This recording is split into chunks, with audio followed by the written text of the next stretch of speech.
is 2 o'clock. We took a recess from earlier today. And just to reestablish a quorum, if we could do roll call. Ms. Lisinski? Present. Mr. Chella is absent. Ms. O'Neill? Present. Ms. Hurt? Present. Quorum reached. Thank you. We'd like to remind everyone that the proceedings of this board meeting are being recorded as well as webcasted. It's requested that anyone wishing to speak can come forward as recognized. And we welcome, but we do not require that speakers identify themselves. Our first item after the strategic planning session is agenda item 2, which is the review and approval of July 19th, 2018 meeting minutes. I have a correction. Lovely. Could you I know, provide we it? were just waiting for that. Okay, one though, just one. Page 10, under AB 2138, first line. Ms. Fenner stated the intent of the bill is to reduce. 2 is missing. Yeah, you're welcome. Thank you for a good job. Yes. Any other corrections? Okay. Could someone please make a motion? I'll move to adopt the minutes as amended. I second. Okay. Public comment? Seeing none, are there any further discussions? No. All right, let's call to vote, please. Ms. Lisinski? Yes. Mr. Chella is absent. Ms. O'Neill? Yes. Ms. Hurt? Yes. Motion carries. Thank you. So that business is out of the way. Let's go to agenda item number 3, our resolution for Rosalie Kromm. So we're sad to pass on to everyone that Rosalie will be leaving the board. She's on to bigger and better, greater things with her business. But to show thanks and gratitude for all the work that she's done here on the board, we have a resolution. Whereas Rosalie A. Kromm has faithfully and devotedly served as a board member of the Court Reporters Board from July 3rd, 2013 through August the 7th, 2018. And whereas she served as vice chair from June 26, 2015 to July 6, 2017, and she served as chair of the Interpreted Depositions Task Force, chair of the Exhibit Handling Task Force, and co-chair of the Website Subcommittee. Whereas she was integral in developing the board's 2015-2018 strategic plan and provided direction on reaching its goals, and she contributed to the scope of practice regulatory revisions. And whereas she strongly advocated for protection of consumers from corporations practicing outside the requirements of the laws set forth by the state of California. And whereas she has more than 37 years of professional experience as a certified shorthand reporter, having served the community as a deposition reporting agency owner. And she has been involved with industry associations as a member of the National Court Reporters Association, having received the 2017 Santo J. Aurelio Award for Altruism, and as a member of the Deposition Reporters Association, also known as DRA, having served as their president. And through the years of her service, at all times, Rosalie A. Kromm gave fully of herself and her ideas and acted forthrightly and consciously, always with the public's interests and welfare in mind. Now, therefore, it be resolved that the members of the Court Reporters Board express heartfelt appreciation to Rosalie A. Kromm for the outstanding contribution she has made during her years of service on the Court Reporters Board and to the consumers of California. So if you're watching, Rosalie, thank you very much for all your great work here on the board, and I'll open it up to other board members. Yes, I would like to say that it has been a pleasure to serve with Rosalie on this board. She's always been a delight. She had good insights to share. She was able to focus and frame issues and provide direction based on a lot of experience, and I really appreciate that. And her wonderful sense of humor. Oh, absolutely. And I also want to express my appreciation to Rosalie. I would basically be echoing a lot of what Elizabeth said and what Davina read from the resolution. it was somebody, I felt it was an honor to work with somebody of her intelligence, her grasp of the profession, and in the present and where it's going in the future. And I know I relied quite a bit on what her take on certain, in the freelance field, the certain situations that come up. And while I understand the need for her to step down, I will definitely miss her presence on this board and want to thank her for devoting the time that she has to the consumers of California. And I will echo all those comments. I'm so glad she's successful in her own business, and we wish her well. And saddened to see her go because she did bring a lot of knowledge of what's happening out there to the board as a licensee. So again, many thanks. Yes.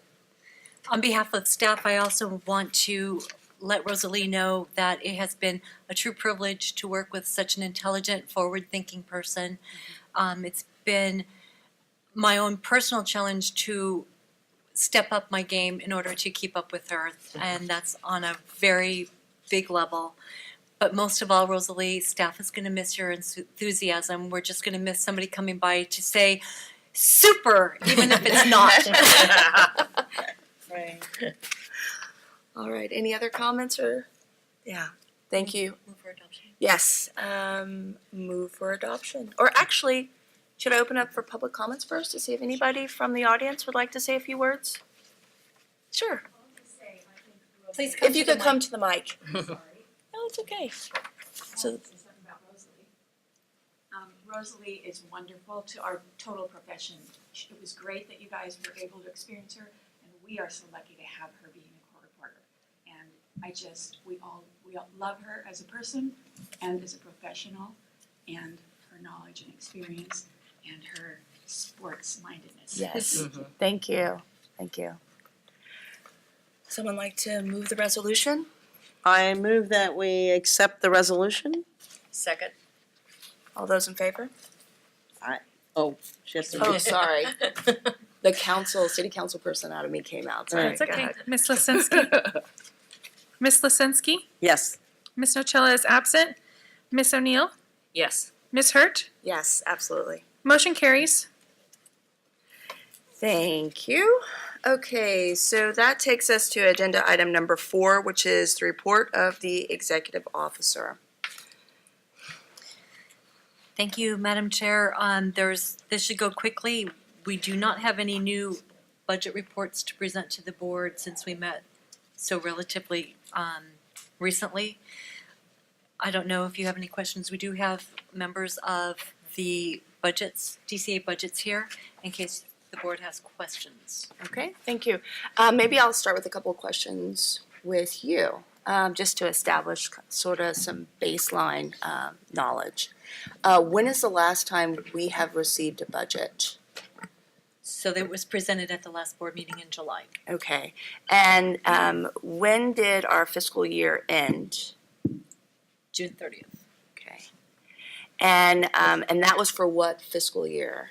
17, 18. This is Okay. a test. Sorry. I always have to figure out the years. There's so many numbers. And now our fiscal year began July 1st. July 1st, and to date, we don't have any budget reports reflecting. So last week I did get a preliminary report, and there were a few questions with it, and so we decided to reserve putting it before the board until I was able to know more about this specific report. So this is an ongoing result of the change to fiscal, and I think I would just let the budget people talk more in detail about what kind of a challenge that transition has been for them. Awesome. Good afternoon, everyone. My name is Mark Ito. I'm the budget manager for your program. My name is Marie Reyes. I'm your budget analyst. So I'm excited to be here to present your budget and answer any questions you may have. If you have questions about fiscal, I can take those questions now. I'm prepared to give you guys a kind of a budget overview of how we build the budget as well, if you like that as well. So do you have actual numbers here with you that you can pass on to Yeah, us? we do have a projection based on the preliminary FM12 report we do have. Although it's not final, we are able to get what's called an extract from the system, because the system is transacting appropriately. It's just a matter of getting the appropriate.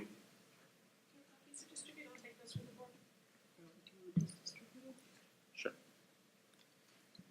It's just a matter of getting the actual reports out of the system. So we are able to get an extract to know what your expenditures are by line item, and we can provide those to Yvonne.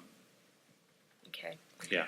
I think for the board specifically, our fiscal responsibilities as it relates to conducting business is first and foremost important to have a clear Absolutely. picture.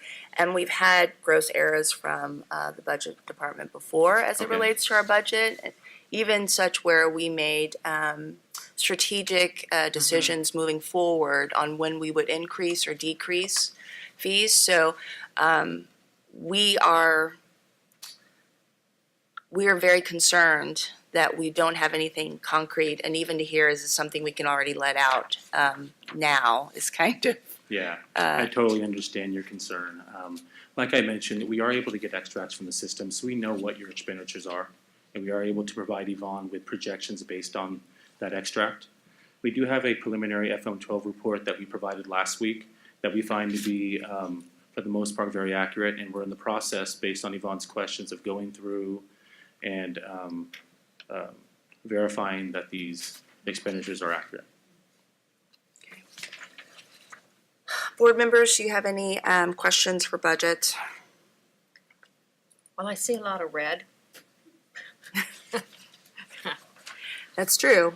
Although we have been doing a lot of cutting. Yes, I mean, we're pretty bare bones. Yes. Our expenditures are on the very, our mission, and also those things as far as enforcement and licensure. So I think it's also the changing of times, cost of staff has increased, but our budget hasn't. And there's more jobs to do, so to speak. Absolutely. One thing we are kind of focusing on this year is realigning budgets.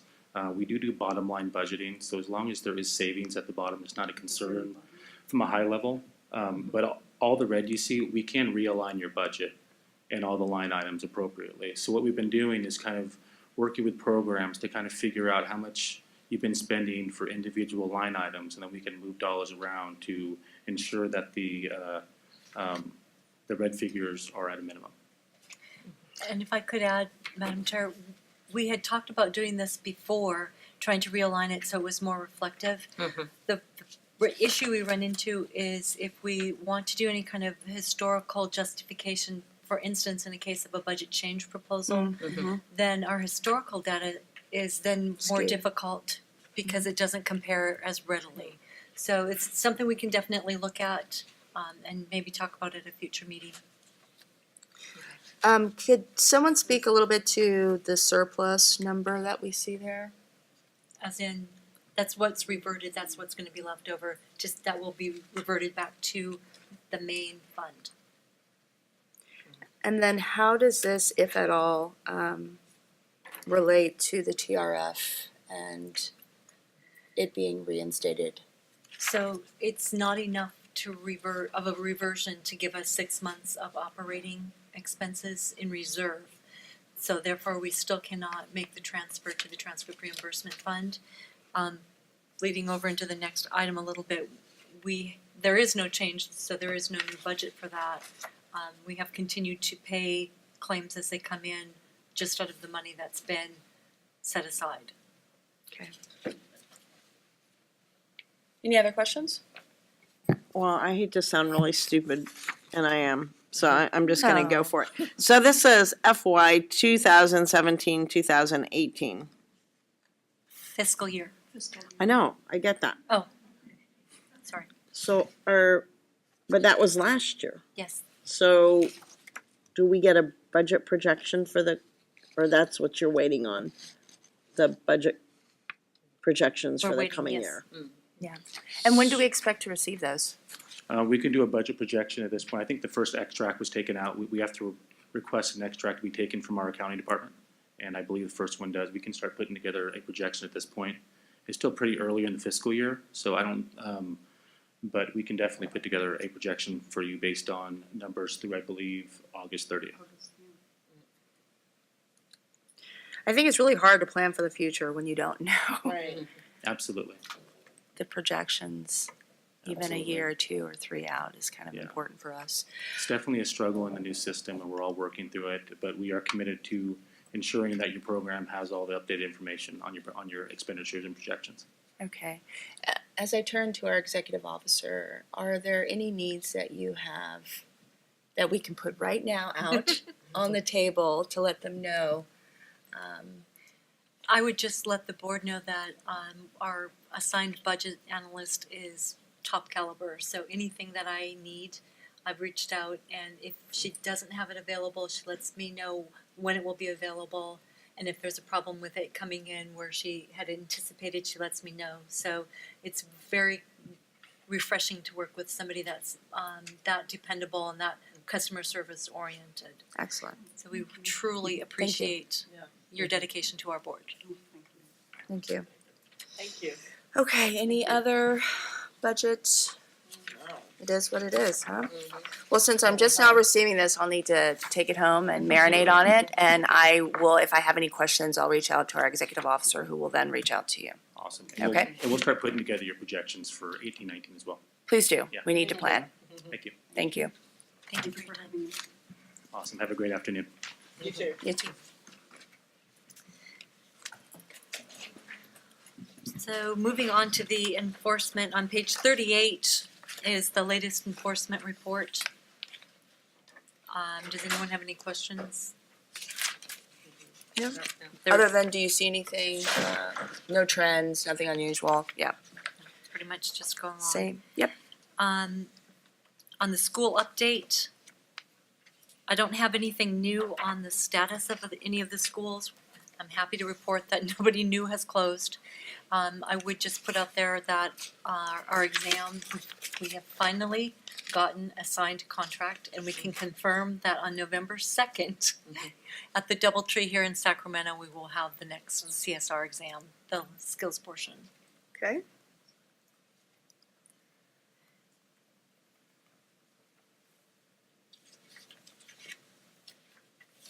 And did you have anything else following that? What's that? Yep, there's one more. Yeah, the last item is the business modernization. I just wanted to update the board that we are very, very, very near the end of that. So I think that they had projected wanting it done by October 1st, and if it's not done, it'll be very, very close to that. Oh, okay. And can you remind everybody, just in short order, what the business modernization plan is for the board? So the first step in that is to map out our existing business processes with an eye toward then taking that to the department to see if we would fit with Breeze, what our costs would be, or if that does not work for what our business needs are, then we would look at outside independent vendors. And so it's going to be extremely helpful because people will be looking at our business processes top to bottom. So they met and mapped out everything that every staff person does. So it's really detailed. And as it relates to the public, what will they see different or possibly could? At the end of the day, hopefully they will be able to do something as simple as use their credit card to renew their license. Something the board has been wanting to do for a while. A long time. Okay. Any questions? No? Okay. And that concludes my report. Thank you very much. Any public comments on the report of the executive officer? Okay, seeing none, let's move on to agenda item number 5, legislation. Is that me? Would you like to start it off with 2084? Sure. So this is the non-licensee-owned firms subcommittee report. Myself and the different stakeholders with Assemblymember Calra's office has been working really hard to kind of rein in behavior that goes against some of our regulations by certain firms, in particular non-licensee owned firms. We were successful to get through the Assembly as well as through Senate. And now the bill sits before the governor's office. I think we've been here before. There've been, I should start off and say thank you to Assemblymember Colra, Senator Hill, Assemblymember Kevin Mullen, folks who have been really talking about the importance of this legislation. And last time we were here, we took a change in direction. It was originally firm registration, and we took a different direction, and we focused on protecting the transcript and protecting it in such a way where it didn't matter who, whether they be licensee or non-licensee, that they were following those rules and regulations we put in place.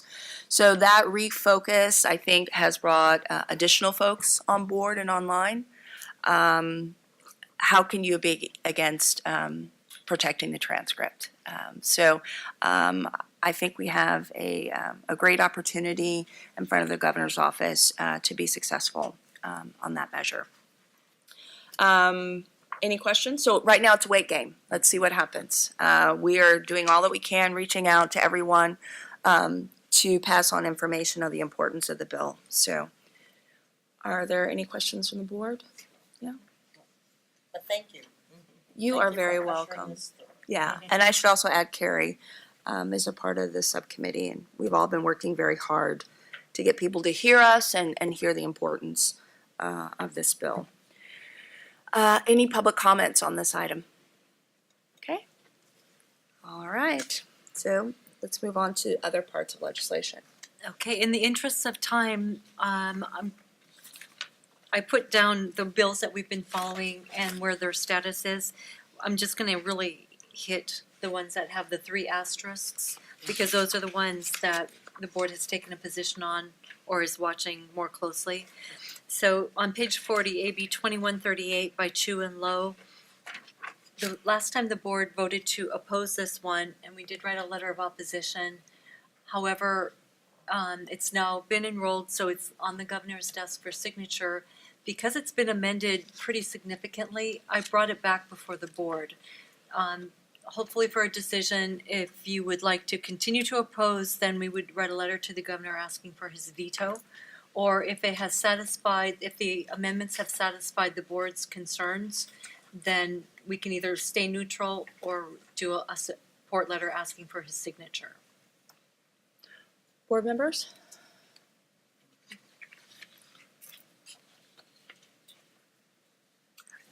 I think we said before that the intent is a good one to try to get more people licensed, but there are different issues with the different professions as to substantially related crimes and how that plays into licensing of court reporters.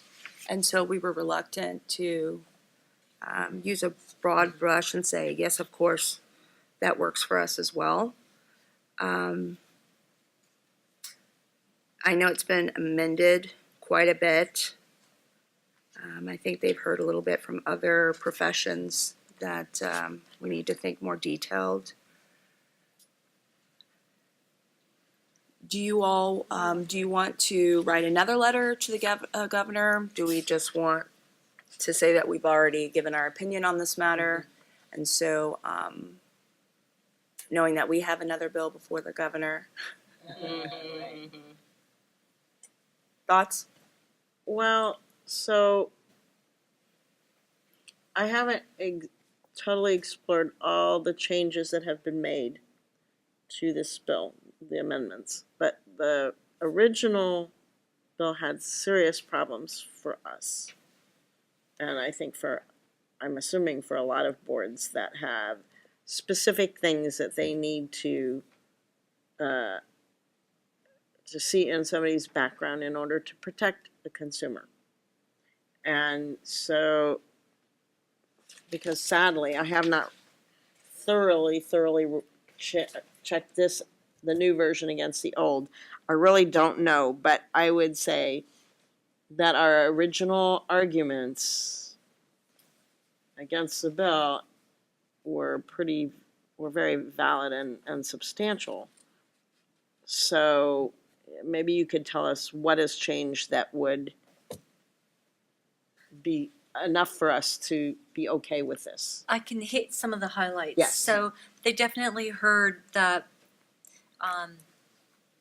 any criminal history or any conviction was too much, and so they've limited it to 7 years, so that it's. I'm assuming the intent is to keep it something that is current. They have specifically said that each of the boards may list out what's a problem for them. So if you have a conviction, for instance, for the court reporters board, if we wanted to specifically say something about petty theft, for instance, something that would be of concern just to this board necessarily, then we're welcome to do regulations so we can flesh that out and define that. We're not prohibited from doing that. So if we believe that what is in the existing law is too broad, if we want to expand it, or it's too narrow when it says everything and we want to say, but no, this isn't really important to the court reporters board, we can do that through the regulatory process. I think that those are like the key ones. There's lots of smaller ones, but those were the key ones. We do have some reporting requirements that will have to go on the website, so there is a little bit more to it from reporting. Mm-hmm. So we could just as easily put out the same letter that we put out before and send it directly to the governor if people feel strongly. I could accept that. Asking for a veto, I just want to be clear. Yeah, I think, that's my reading, I was trying to refresh my memory, I read this a while ago, and I saw the changes, but I still wasn't completely happy, Mm-hmm. so I would rather. Or just we could be neutral. Well, all right, so my thing with being neutral is it really doesn't, do anything. Mm-hmm. Yeah. it doesn't speak to our concerns for the consumer. And I think we do need to speak to those concerns. And I'm not saying it's gonna make any difference. I don't have that illusion. But I think we want to be on record as, these are still valid concerns. And yeah, sure, we can go through the regulatory process, but that doesn't happen tomorrow either. Okay, so then would someone like to make a Yes, I motion? move that we resubmit our letter of opposition to AB 2138. Is there a second? Second. Public comment? Any thoughts on this one? Okay. And if I could just clarify that, because it's on the governor's desk, the letter would be asking for the governor to veto. Yes. Thank you. Fine. Okay, there's a motion and second. Ms. Lisinski? Yes. Ms. Nocella is absent. Ms. O'Neill? Yes. Ms. Hurt? Yes. Motion carries. Moving on, AB 2354 did not make it out of suspense, and AB 2483 also failed to pass. Going on to page 41, AB 2531, authored by Assemblyman Gallagher, is sponsored by the California Court Reporters Association, and it deals with CART reporters and the standards that are required. So the board is part of that, in that it says that we may identify the certification process, and upon appropriation by the legislature, then we'll adopt standards. There are also reporting requirements in this bill as well. So just so I'm clear, it wouldn't be to license them, it would be to register them. So there couldn't be a fee imposed in order to get the work done in making those kind of reporting. It's not even registration. It's just approving who can certify them and then tracking how many have been certified through whoever we approve.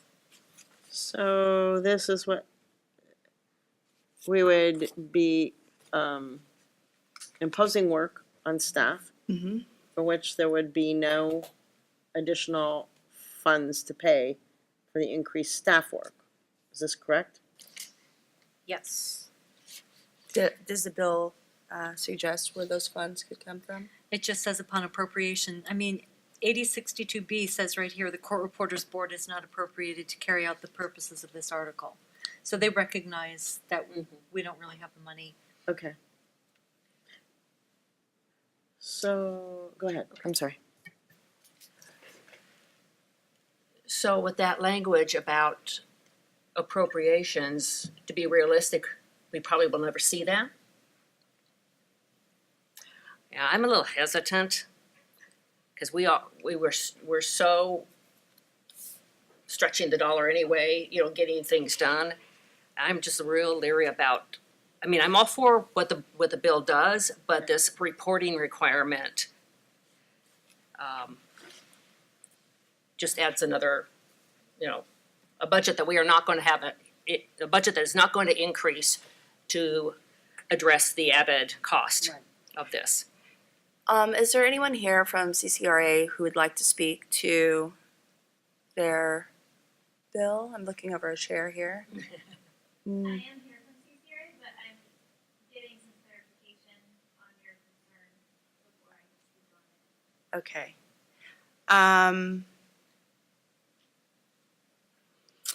Well, I have to say I don't know if it's the right approach. I do understand the importance of making sure that those who are deaf or hard of hearing have appropriate support and have folks who can do the job well. Just as you would need a court reporter for court or a freelancer. So I appreciate and understand that requirement and need to look into it. I just don't know how one does that without funding. Can I ask a question of council? Yes, of course. So when it says that the board may identify certification process, is that something that would have to be set out in regulation? Is that something that board can adopt as policy? I'm sorry. It's AB 2531. And Do we have the actual, I would have to probably want to look at the actual In the- bill language here for a minute. page 57? Okay. And this is the most current version, is that right? What's on page I'm just 57? looking to make sure it matches what I'm working from. Just want to make sure I'm looking at the right version. It was current as of when we sent the packet out. Tuesday. Okay, Current as of Tuesday. okay. And then, oh, okay. So let me see, is it I'm looking And- for, okay, so it is on page 58, 58? 8060A. On or before January 1st The board may identify a certification process. for operators. And your question is, does that certification process itemize through a regulation? I'm assuming we would have to set up criteria for recognizing The or saying certification that that's true. process. Would that have to be regulation, or is it something we could set as board policy? So I would recommend that it would be a regulation, and here's why. Because if you're going to establish a certification process, that's a general rule of applicability, and it's going to be equally and uniformly applied to anyone that comes through this process, so it should have a regulation. And just, we would need to do this by 2022? Is that By- the date that I'm seeing? By 2020, we would have to identify the certification process. So we would have to establish the process internally and then start the regulatory process to get it approved by 2020. The regulatory process by 2020. I'm sorry, I'm trying to be very clear, yes. It would have to be finished by then, so, because this becomes effective. So it does say in subsection 2, it says the identification of a certification process by the board pursuant to shall be exempt from 11.340 of the government code. So let me pull that up just to make sure it's not exempt of the regulatory process, because if it is, then you don't have to, you can have a much more efficient process. So we'll give you a few minutes and I'll turn to someone here, CCRA representative, to talk about this bill. Yes, and I'll start off. My name is Rachel Barcume. I'm president-elect for CCRA. I am not an expert on all of our legislative agenda, but I am getting information from that. So from my understanding, this is basically a multi-step process, and the intent of this bill was to start the process of figuring out where the need is. And so it's multi-step where the board would recognize a state or national association to certify the cart providers. And then there would be another step of the Judicial Council keeping track of how many requests there are. This is for cart providers in court.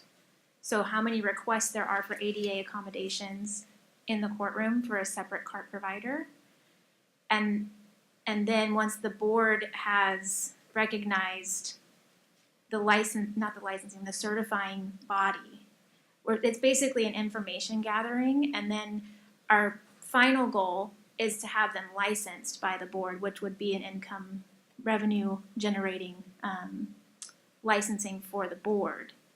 But we have to have the background information of how often it's needed before we can get to that point. And that, from my understanding, is the purpose of the bill and why there's that multi-step process. Okay. Hopefully that made sense.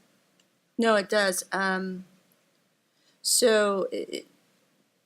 not even sure if there's a true need. Do I hear you express it that way? We can't prove it. We have to have this information gathering in order to prove that there's a need. So anecdotally what's happening is that there are courts that are saying the deaf or hard of hearing individual can just use the official reporter's real-time screen for their interpretation, and that is not an adequate ADA compliant method of providing them. So there needs to be a separate CART certified reporter in the room to provide CART for the deaf or hard of hearing individual, and a separate official reporter. And so we're trying to establish that that's happening and that there needs to be a separate certified individual in the courtroom to provide the CART services. And so it's basically this multi-step process to show that there is this need, that we can give all the anecdotal stories we want, but they need to see those concrete statistics. And so that's where this bill is, that's the point of the bill. Okay, and that's happening through the court reporters board to collect all that information. As far as I know, the board would recognize somebody that would certify them. So for example, CCRA has a CART certification exam that we provide. NCRA also has one. And so it would be up to the board to recognize what you would accept as a certification. And then you would have to, and I don't know, please, I don't know exactly the mechanics of how you would keep track of who's certified. I assume if it was our CCRA's examination, we would provide you with who was certified. And then it would be the Judicial Council that would have to keep track of how many requests were made in the courtrooms for this ADA accommodation. Okay. And that would be on the Judicial Council. So Okay. I believe, again, I can't speak for NCRA if you were to accept theirs. I don't know if they would give you their certification. I'm assuming they would. But if it was us, if you accepted ours, we would provide you with that information of who was certified with our exam. Okay, thank you. Do you have anything to add? That's exactly That's what I was gonna say. Okay, perfect. So, Madam Chair, Oh, could I come back to that? So that is exempt under the regulatory process, so you do not have to promulgate a regulation. A2 specifically says it's exempt from the OAL process. So to be clear then, You the can board would do establish a policy with the criteria. You can do that. That's acceptable. And I have just a question for clarification. Absolutely. Okay, when I look at, section 1, or whatever, sub B, sub B, but where it says on before January 1, upon appropriation by the legislature. So if I'm reading this correctly, what it's saying is that the board does not do anything about adopting standards for certifying operators of computer until money has been appropriated? Sure. Okay. So then the second question is, then going down to 8061A, it should, talks about the board reporting to the legislature. And so I'm getting that may not be as costly as we think it might be if we end up using state, national.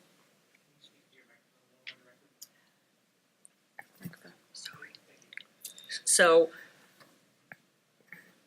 Can we confirm through council that those dates and what needs to be done for those dates is what we're thinking? Sure. So we've established subdivision A, is that right? So now we're on subdivision B. Is that correct? Yes. On or before January 1st of 2022, upon appropriation by the legislature, the board shall adopt these standards. So your question is, can we not even establish those things until there's an appropriation? And that would be my reading as well, that you have the legislature's presumed to know what it's doing in crafting its statutes, and it does have a condition upon appropriation. So if there is no appropriation, that is a trigger for those process. And it could be another way to do it is it doesn't get effectuated because you don't have any monetary value. I mean, there's no monetary value to it at that point.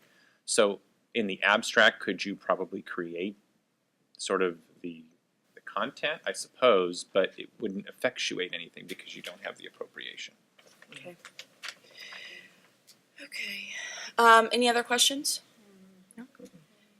No? Anything you'd like to add? So I think it's kind of big that we don't have to go through the regulatory process, that we could just create policy, which sounds like maybe a task force. Yes. Which is a different beast that's more manageable and less costly to the board. So to that end, this is one of those strategic issues or topics that we are aware needs attention. Again, we can only do what's within our sphere of influence, but if this were to pass, and I could be supportive as long as it's through the policy aspect, not the regulatory. Oh, yeah.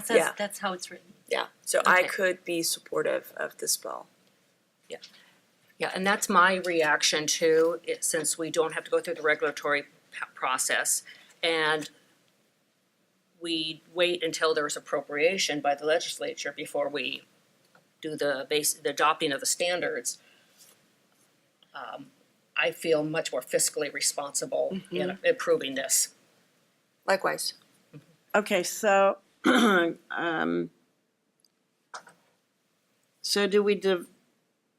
the standards would not be adopted until there's money. But up until then, do we create the task force to work on the standards? Or do we wait until there's appropriation and then work on?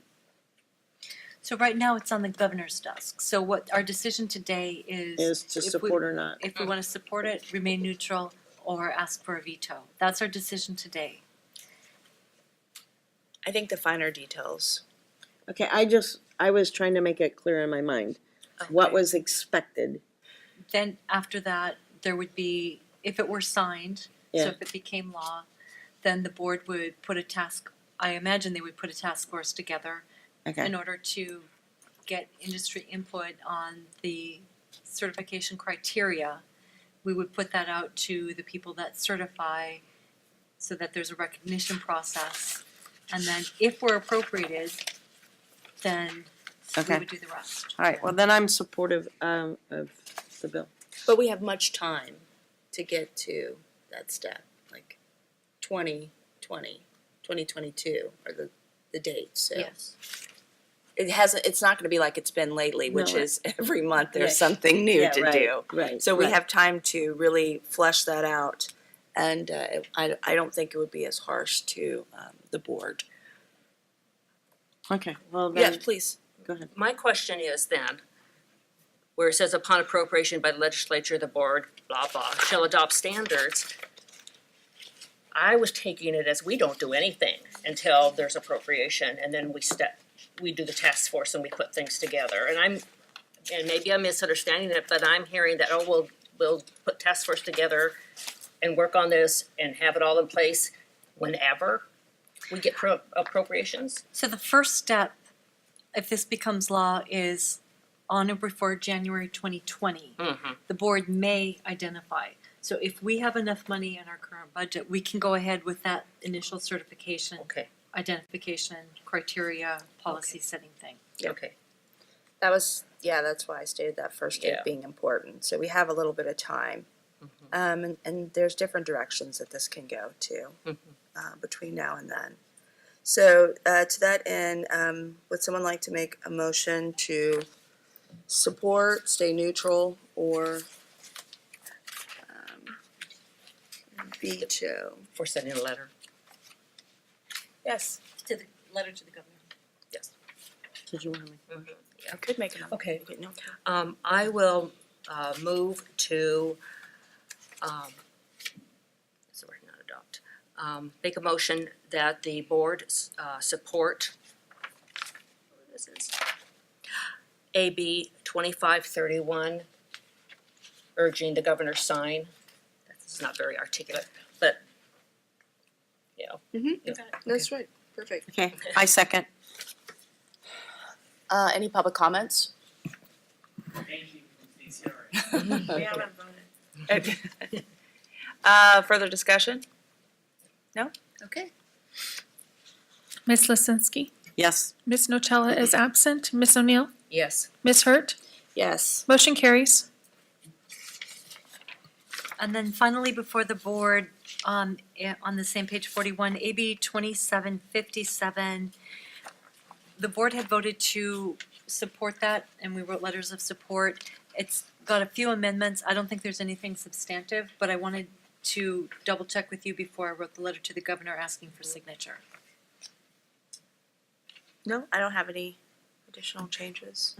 If there are no concerns, I don't think there's a need for a vote because that was part of last motion. Right. Okay. Yeah. Did you need 2664? So, thank you.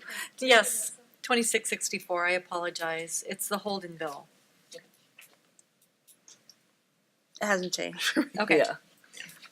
I know what you meant. Sorry to create that confusion. Nope, it's fine.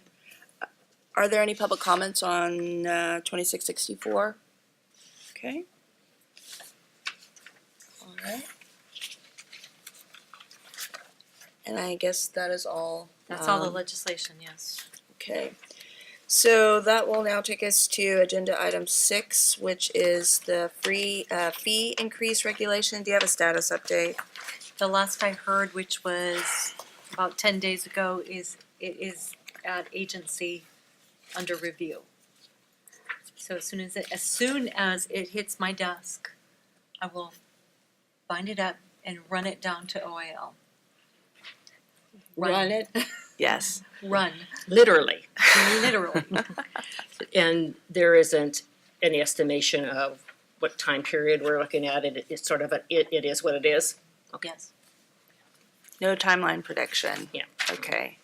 If I'm gonna be devil's advocate here, what's our next hurdle, if any? Just the review by the Office of Administrative Law.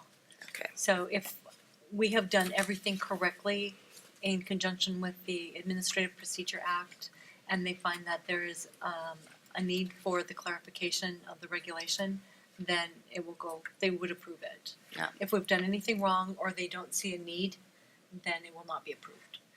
We typically have time to change something minor. But I think I was gonna look it up, if it's 60 or 30 days. Anthony, do you know? I believe it's 30 days, but I'm going to get confirmation on that. Thank you. And we've been talking about this topic since 2016? True. Okay. Thank you. Yes, thank you. I know you've been working really hard to get this fee increase through.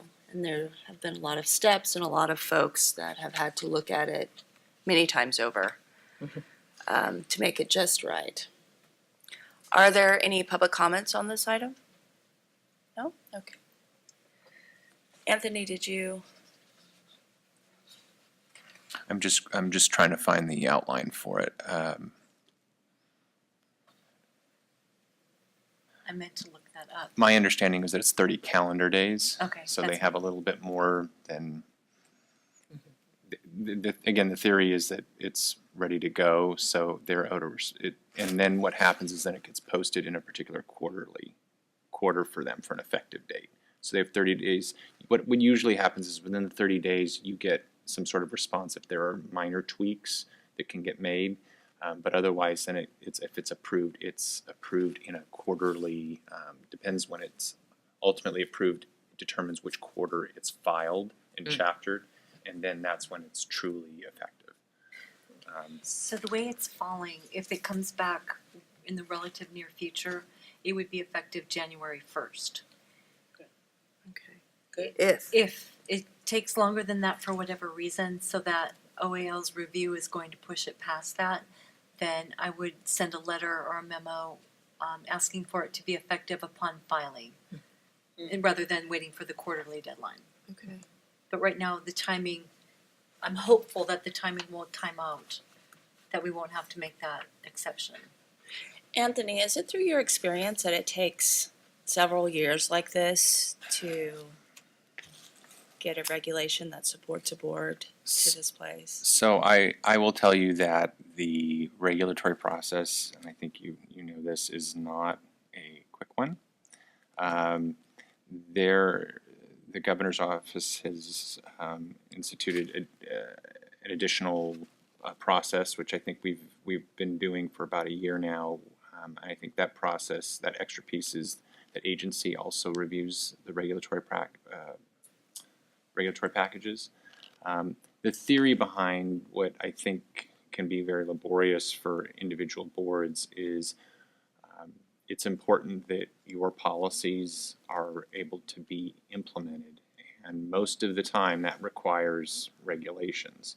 And because the Office of Administrative Law is so exacting before it promulgates and kind of gives them the thumbs up, we want to make sure legal agency, everybody that reviews it, almost has those sets of eyes on it before it gets there, so that essentially is rubber stamped when it gets to OAL. Should it take multiple years for that? I think probably not, but it is a long process, and there does tend to be different iterations when there's changes, when there's policy calls that happen, those sorts of things.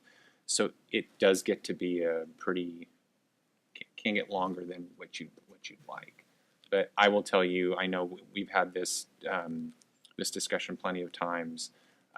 We are trying to make sure that the regulatory packages that go before the Office of Administrative Law are ones that always get approved, because it does you no good to rush a reg package through only to have it get rejected by OAL. So we want to make sure that it's one that's going to get approved.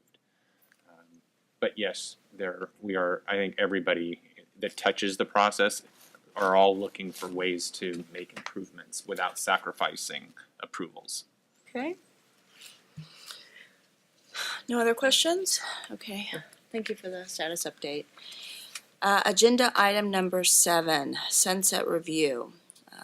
This is definitely discussion and possible action on this item. At our July 19th meeting, the board appointed a task force to work with staff in preparing a draft of the sunset review report. for our consideration. It's been passed down. I know we've all gone through it, taken notes and such. And if I understand correctly, it's now our time to kind of go through it page by page and make sure that this is the board's document and that we are in agreement with what has been put together by the task force, which is actually most of the board right now, as well as our executive officer. So I would just like to apologize to the board that the copy that I sent to you did not show highlights. So I'm going to just tell you when we're hitting highlights, and those are items that I'm waiting for something, like what's gonna happen with 2084 that we'll have to add in. So I've highlighted the date right on the very first page there because that potentially could change whenever that finishes. That's the only thing I had on page 1. Okay. Gonna move quickly. Anything on page 2? We have 48 pages, so maybe if you just roll through and we'll stop you when we see. Sounds good. So do you wanna, I'm sorry, so we will stop you when we have Yes. something? Okay.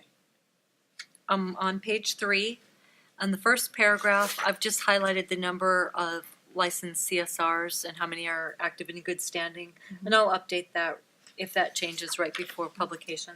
Yep. Page 4, nothing.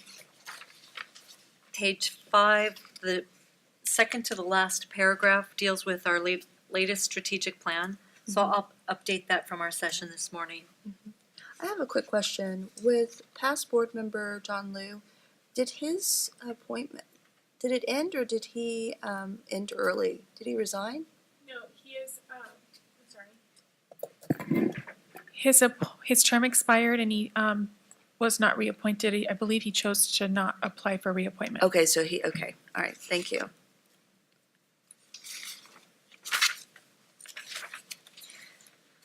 Okay, then on page 6, the top paragraph, I've highlighted the status, so I'll put in what happens with AB 2084. Okay, on that page, I have just a grammatical thing. Do you want that? But put your Okay. mic on. Okay.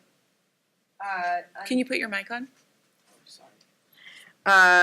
Paragraph that says, in 2018, in response to, you don't need the capital, in, Got it? second in, Thank you. sure.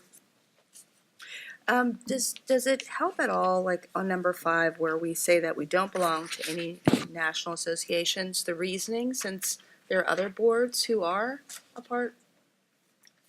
There's no National Association of Court Reporting Boards, so there really isn't anything. I know that there isn't what you just expressed, but there are national, like NCRA, or we're not a member of any of these other groups. No. I'm not sure if there's a classification for a government entity, actually. Yes. I was gonna say, as far as NCRA, there isn't any category that would allow boards to be members. To be a part? Okay. Okay. The other thing on page 6, on the 3rd paragraph, there's also this status update on the rulemaking package for the regs. Mhm. So right before this gets printed, then I'll update that status. Anything else in 6? Hearing none. I have nothing on 7. Nothing on 8. Nothing on 9. I feel like I'm counting. I feel like I'm the count from Sesame Street. 9, 10. 10 cars. 11. Give me 1 second.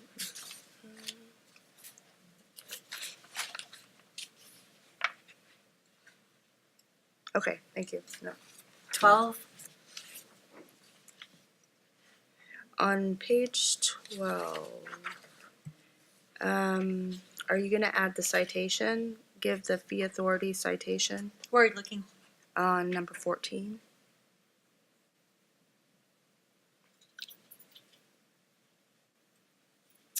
Okay. And then I would also, the way that's organized was a little confusing for me when we started off with the TRF.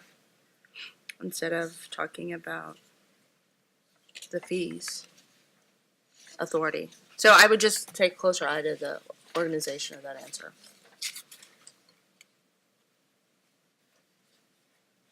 Does it make sense? No, you lost me. Okay, so we start off, describe license renewal cycles and history of the fee changes in the last 10 years. So we talk about licenses are renewed annually, and then we go into the TRF. Do we talk about the fee changes? I know there have been one that we're trying to get through right now, but The history of them is here. And then I can add in the reg package. right. So my comment was the organization of that at the bottom, maybe changing to the front. That's all. Okay. We start talking about the TRF before talking about the licensing fees. Okay, Okay? got it. On page 13, I have to complete 15, which would be the budget change proposals. The only information that I have is that the one for occupational analysis went through, but I'll get the details to put that in there. Okay? I have nothing else on 13. Mm-hmm. Nothing on 14. Nothing on 15. Nothing on 16. Yes? Nothing on 17. Nothing on 18. I have a Sure. correction. Through the chair? Page 18. Could you put your mic on? Page 18, what's this little, under E? No, just before E. There is no national data bank for court reporters, should be a period. Got it. Sorry, small, but it's, No. We want it right. Thank you. well, I want us to look good. That's not it on 18. I have nothing on 19. Nothing on 20.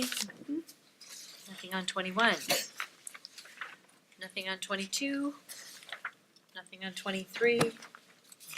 Nothing on 24. On 25 at the very bottom, again, we'll put in the status of 2084. Yes. Nothing on 26. Nothing on 27. Nothing on 28. Nothing on 29. Nothing on 30. On page 31, again, there's a spot for an update on 2084. Okay, another correction, On 31? 32, oh, sorry, 32. No, that's okay. That's all I had on 31. So 32, what did you have? Under 47, staffing resources are such that this option is currently not used, period. Got it. And I see that's also on 51. Actually, that looks like it's been repeated, so I'm gonna double check this. This section. Looks like it's been put in there twice. It's repeating. So I'll double check. Oh, thank you. Okay, I'll put the period in both places. Okay,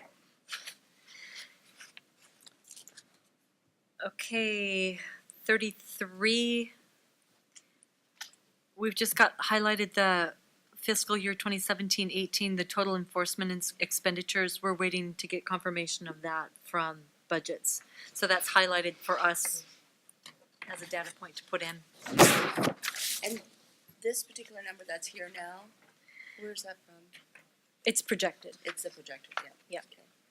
I'm just bringing people's eyes to how much we've really carved off.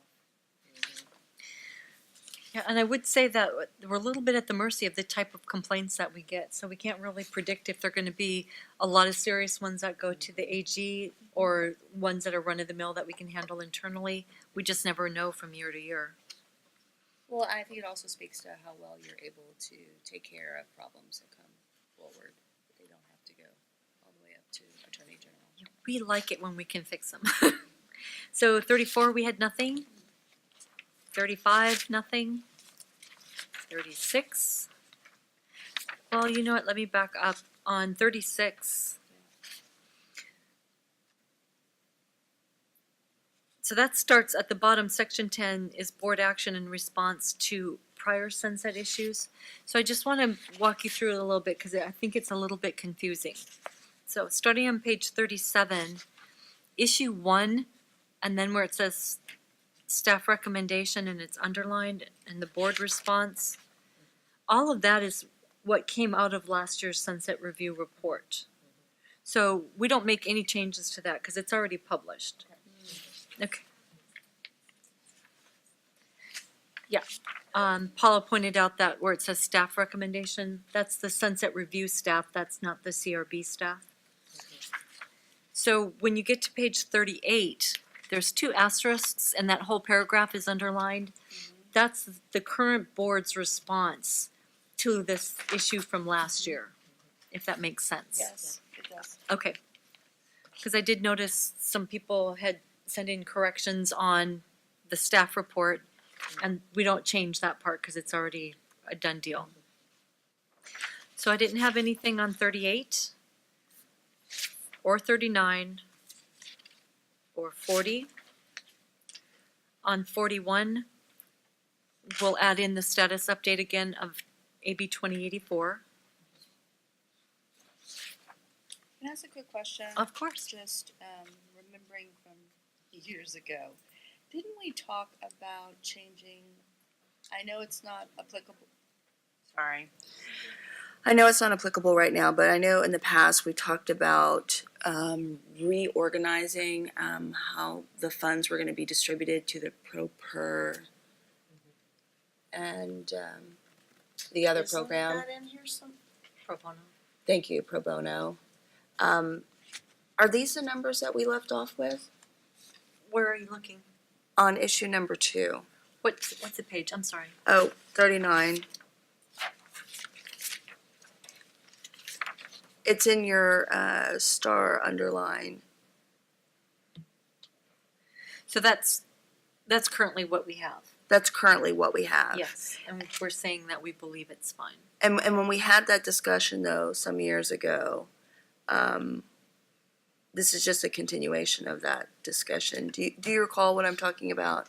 Well, I can't remember if you're referring to before the legislature changed it at the last sunset review. Yes. So this is what they changed it to. Okay. And we're just saying that we agree that it's still working. It's still okay. It's a little bit theoretical because it's been closed down. Right. So who knows if it had remained open, how that would really have worked out. Okay, I just want to make sure that the board understands that these are the current levels and we're saying that that's appropriate. So there's no changing it again at this point.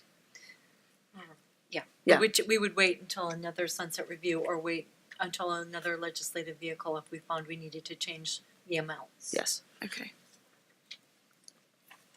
Sorry, I just wanted clarification because I know we talked about that for quite some time.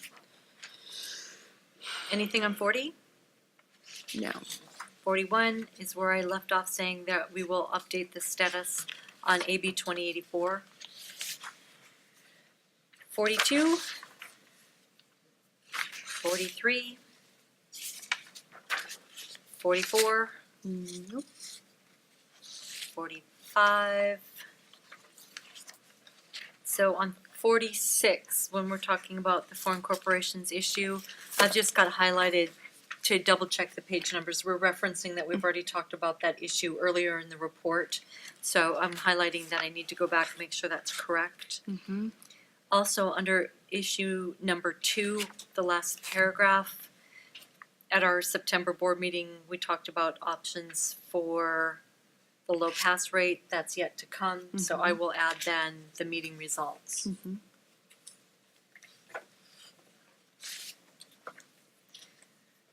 Okay. 47, 48. That is all she wrote. Okay, so this is still a little bit of a work in progress because of those things. I don't know that any of the things that we're going to add in there would rise to the level of another board meeting, however. Mm-hmm. It would be the staff's recommendation that you would authorize the subcommittee to approve the final changes. If they feel that they are significant, we would call another meeting, but if they're pretty straightforward, then authorize them to finalize the report so that we can submit it. Well, two of us are here. Yeah, so I'm supportive of that. Very much so. So, I'd like to make a motion. Is that necessary? I Yeah. think so. To allow the subcommittee to the sunset review, look at the final changes, and do non-substantive corrections to the final report. Is there a second? I'll second. Okay. Public comment? No? All right. Further discussion? Roll call. Ms. Lisinski, Yes. Ms. Nutella is absent. Ms. O'Neill, Yes. Ms. Hurt, Yes. motion carries. Thank you. Yeah, so we will take a 5-minute break to set up for our next agenda item.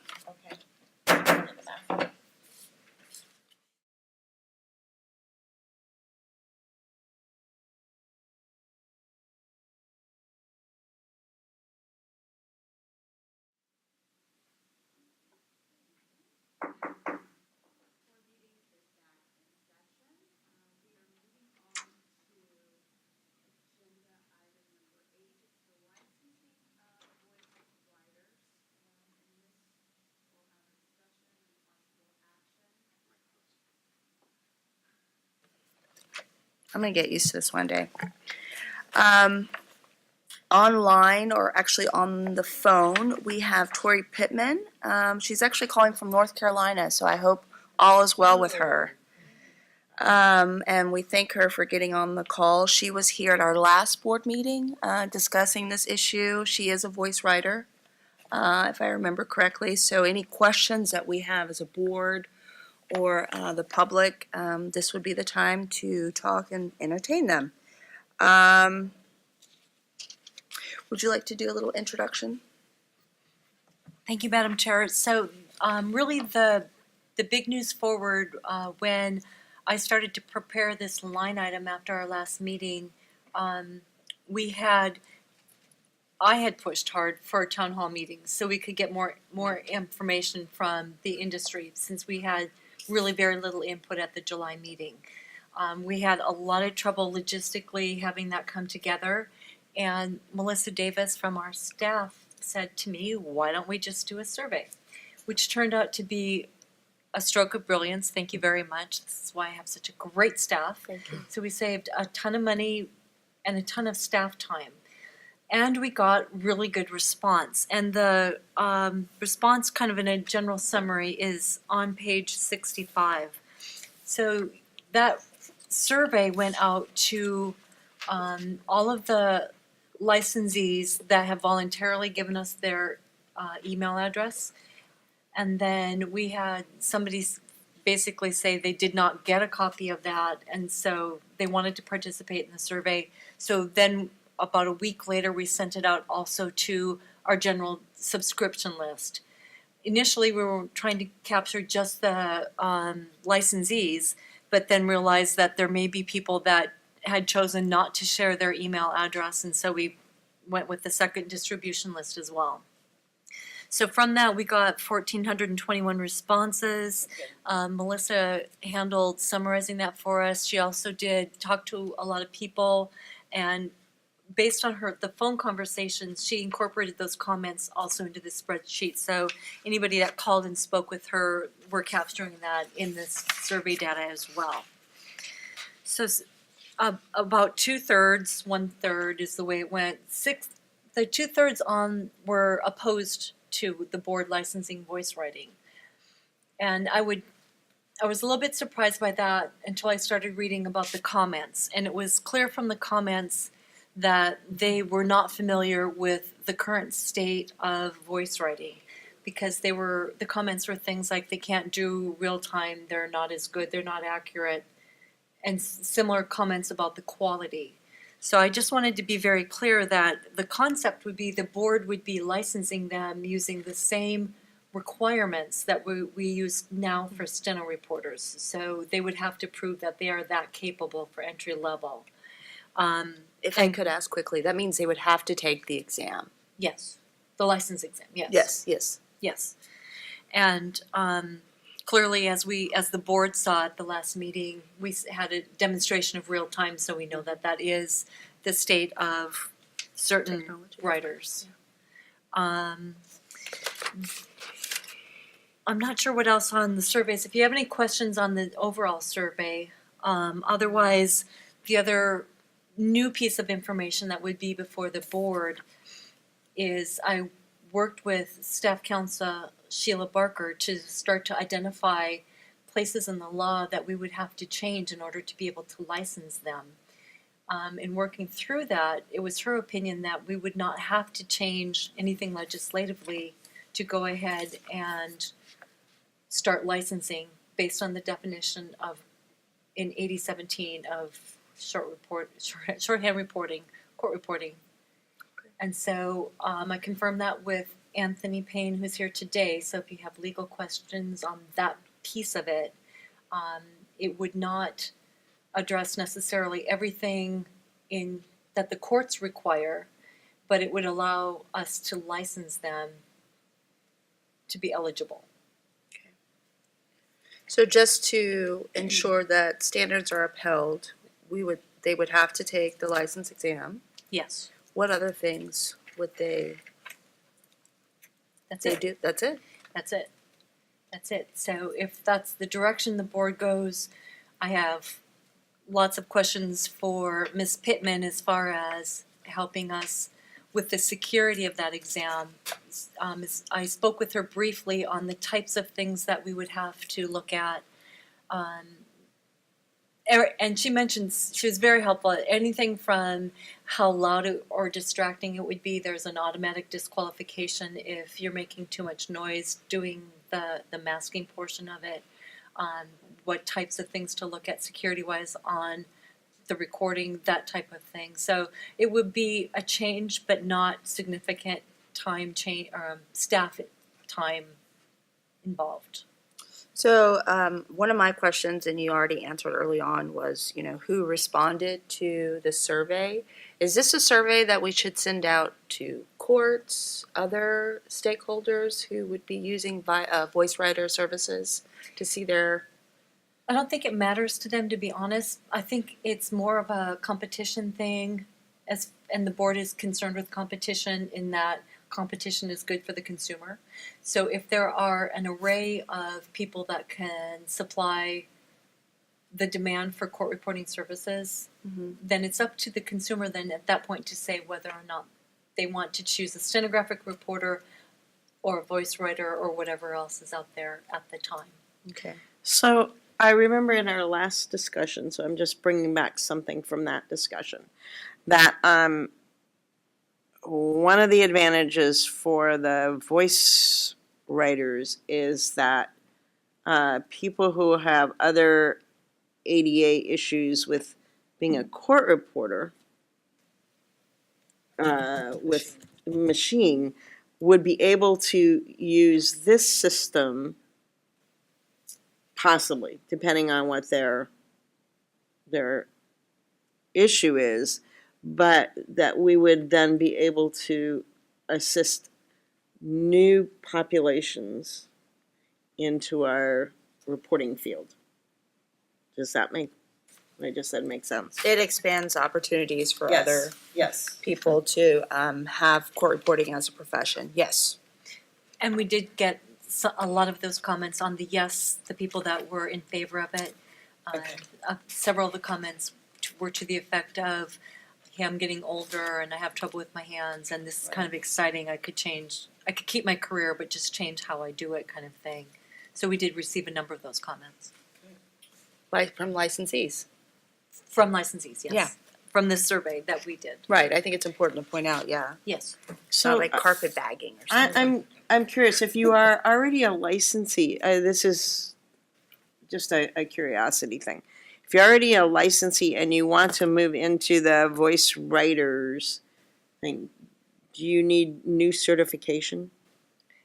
We would need to test their skills. I Okay, think in some that way. It would be the same written tests, so I don't know that we would have to retest that.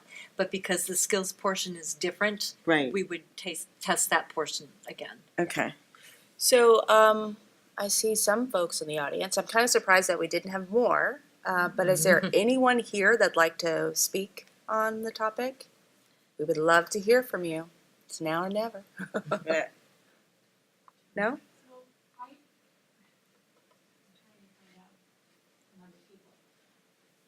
I'm Diane Freeman. And I personally, met, Elizabeth. what's her name on the phone? Tori. Tori. Ms. And she was Pittman. pretty amazing. And she does, and I think it's an option. I mean, I really think it's an option. We have to do something. And if they can pass the same test we can, what's the difference? And they can do real time, which a lot of reporters can't, even, court reporters. So that's all I wanted to say, that I think it's an option. Thank you. I would like to make it clear for the board too, just like every steno writer doesn't offer real time, not every voice writer offers real time, but they are the advanced ones. Well, We liken it to, if you can do real time, then you basically have your master's in court reporting. It's the same thing. There are people that are entry level that are getting there, and when they reach a certain level, their skill level, then they can offer real time. So it's not an automatic, but it's the same equivalent. Well, it is just like the machine reporter, or the writer. It's there's no difference in new reporter versus experienced reporter and what they offer and what they don't offer. And it runs. When you look out into the field, it runs the gamut. Just because somebody has been doing it for 20 years doesn't mean they're providing real time. Somebody who may be doing it for 5 years is providing good real time. It's the same thing. Between those two, that is not a difference. So as a licensee on our board, do you have any concerns just at the start that would help inform the public members? I really don't have any concerns. The board in protection of the consumer has a rigorous test, and I feel that if a voice writer can pass that test, just like a machine writer can pass that test, then they can be licensed and they can provide, the product on the level that the Court Reporters Board expects from passing the CSR test. I personally don't have any concerns. Yeah, I think for me, that element was really important. They have to go through the same rigors of standards. So, yes. Oh, sure, please come forward.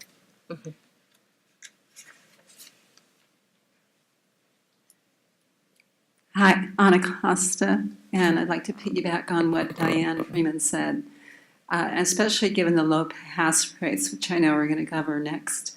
One of my former apprentices, or maybe she'll be again, made the change to voice writing recently, and it's been much easier for her to be able to do it. So I think having an option like this, and because you're not lowering the standards of certification, let's do it. We need them. Thank you. Sure. And you can come, I'm not going to say much. And what I do like is it does give, having gone through the years and experiencing the effects of the years, physically, I like the fact that somebody could decide that they need to switch to voice writing so they can continue to work, and we aren't facing, sort of a winnowing out of the workforce because of physical issues. So that's all I have to say. Good afternoon. I'm Lori Dahl with Argonaut Court Reporting. There's one area that of concern would be how would a voice writer qualify and be eligible to take the state test? There's the RPR. There's ways that machine writing test candidates can qualify either through a board recognized school passing the RPR or another test of equal caliber, what is it that voice writers will be required to have to prove their eligibility, and there's so that they're a well-rounded reporter, not just capable of creating a transcript. So it would be contemplated that really the only change that we would have to make, or not have to make, but it would be at the pleasure of the board, is the NVRA, the Association for Verbatim Reporters, that's the Voice Writers National Association. They offer a similar test as far as the speeds to the RPR. So if somebody already has their RPR and then went to voice writing, they would qualify by virtue of their RPR. I think we would expand that to NVRA's version, their certification, because they're specifically testing the voice writers. That's the only change I see. So that would be added to the code. Yes. But it wouldn't stop people from taking the test in the meantime, those that would already qualify, because work experience is also, Right. so if they have been working an adequate amount of work experience that they could offer, then they can come in that way. They could come in through the RPR, and then they could wait for that legislative change if that's the pleasure of the board. Thank you. Okay, we do have Tori Pittman on the line. Could we ask her if she has any comments that she would like to make? Ms. Pittman? Good afternoon. Thank you for letting me participate. And we Welcome. actually fared very well over the storm in my neck of the woods, so thank you very much for asking. Glad to hear, thank you. So I appreciate the opportunity to speak, and I'm amazed at the incredible responses you received. And I think the 2 points that I would make, one has to do with understanding what voice writing is. From your membership, it seemed like it was a 2-to-1 on the negative, but only because, as I believe it was the center saying that it was not understanding the current state of voice technology. And so I'm pleased to hear that if we can educate more of the court reporters in California about what actually technology out there is, I think you would get a little bit more buy-in. And then the other comment I had has to do with the testing environment, and I'm happy to talk to whoever administers. But one thing that I would ask y'all to consider or remember is that with a machine writer, your steno notes are your paper notes. With a voice writer, our notes are our dictation files. So you may hear some pushback where people will say, well, they're listening to their audio, thinking it's going to be a live room recording, and it won't be. It will be the voice writer listening to their dictated steno notes, the equivalent. So I would be listening to what I actually dictated if I were to take that test. So that's a nuance of understanding how voice writing works in the testing environment. But other than that, I'm happy to answer any specific questions. And as a person who started out as a machine writer and then developed tendonitis, I can tell you this has saved my career. So to the point that I think you touched on a little bit more, what are the safety nets for voice writers that Safety nets in terms of in testing or just backup? in terms of backup? Okay. There are a couple. The voice writer obviously is allowed, is able to create an audio sync file just like a machine writer can. They're going to create it as a synchronized room audio, and then many voice writers will create a second voice backup, which would equate to their notes. So their Mac will be attached to their computer and doing the real time, but then there will be another microphone feed off to a backup recording device, recording their audio, their voice dictation, so that if for some reason there's a catastrophic failure of the technology, they still are able to create the record using their voice steno notes by going back into transcribing it or running it through Dragon, because Dragon works similarly to the way our old sound machines did, where you would take your floppy disk out and run it through the CAT system, and translate. And we can do the same with our voice audio, run it through Dragon, and it will translate for us. Okay, Does thank you. that answer the question? Yes, it does. Thank you very much. Part of this is obviously us discussing what the possibilities are, and you're educating us as well as the public to this area. So thank you. Any other questions? No. Wow.